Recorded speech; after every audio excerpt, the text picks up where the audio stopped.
او نوی خبر راشد خان او نورو لوبغاړو د افغانستان کرکټ بورډ له چارواکو سره شخړه کړې ده. دا چې دا شخړه د څه په وجه شوې ده ویډیو را سره طرفه پورې ګورئ. ګرانو کتونکو السلام علیکم.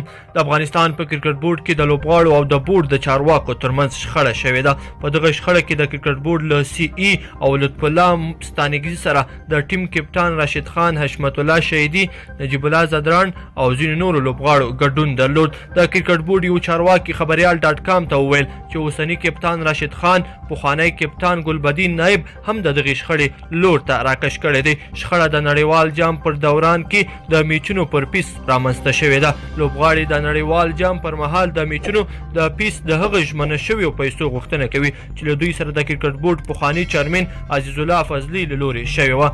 هغه وخت عزیز الله فضلي د کرکټ بورډ لوبغاړو ته د $3000 میچ پیس ژمنه ورکړې وه، خو د کرکټ بورډ بل غړي او پخوانی چیرمن مشل بیا ویلي وو چې لوبغاړو ته د میچ پیس له $3000 څخه $5000 ته پورته کړل شي. د افغانستان د ملي ټیم یو لوبغاړي چې نه یې غوښتل نوم یې واخیستل شي خبریال ډاټ کام ته وویل چې اوس د افغانستان کرکټ بورډ وایي چې لوبغاړو د نړیوال جام پر مهال سمې لوبې نه دي کړې. د افغانستان نوم او وقار ته یې زیان اړولی دی، ځکه ورته ژمنه شوي یعنې $3000 د میچ پیس نه ورکول کیږي، بلکې د یو میچ پر سر به $1000 ورکول کیږي. د کرکټ بورډ څخه سرچینو خبریال ډاټ کام ته ویلي دي چې هم دا موضوع د دې سبب شوی چې کپتان راشد خان د سی ای او ورلد یعنی اجرایی رئیس خلاف پراخ کمپاین شروع کړی دی. د افغانستان کرکټ بورډ که څه هم په نوی چیرمن لري، خو چیرمن فرهان یوسفزي په بورډ کې نه لیدل کیږي او همیشه بهر په خپل تجارت بوخت وي. د نړیوال جام پر مهال د کرکټ نړیوال شورا یعنی آی سی سی افغان کرکټ بورډ ته نړیوال جام ته تر لار موندلو سمدستي وروسته $1 میلیون بودیجه ورکړه.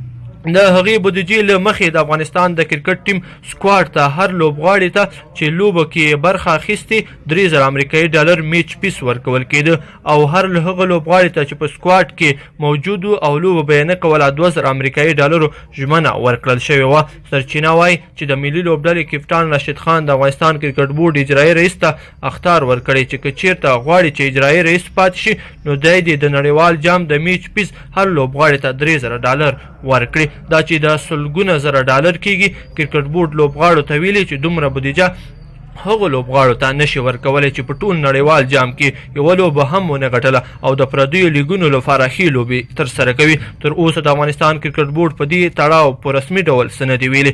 البته له دې موضوع نه د کرکټ بورډ ټول مشران خبر شوي دي. ګرانو کتونکو ډېره مننه چې ویډیو مو راسره طرفه پورې وکتله.